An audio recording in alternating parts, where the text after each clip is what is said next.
ఈరోజు మటన్ దోసకాయ వండుకుంటున్నాం. పచ్చిమిర్చి ఉల్లిపాయలు వేసుకోవాలి, ఆయిల్ వేసుకుని. ఉల్లిపాయలు మగ్గనివ్వాలి బాగా. యాడ్ చేసుకోవాలి కొద్దిగా సరిపడంత.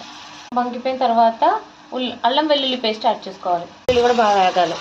దోసకాయ యాడ్ చేసుకున్నాం, అవి కూడా మగ్గిపోయిన తర్వాత కారం వేసుకోవాలి, పసుపు యాడ్ చేసుకోవాలి, మసాలా కూడా యాడ్ చేసుకోవాలి.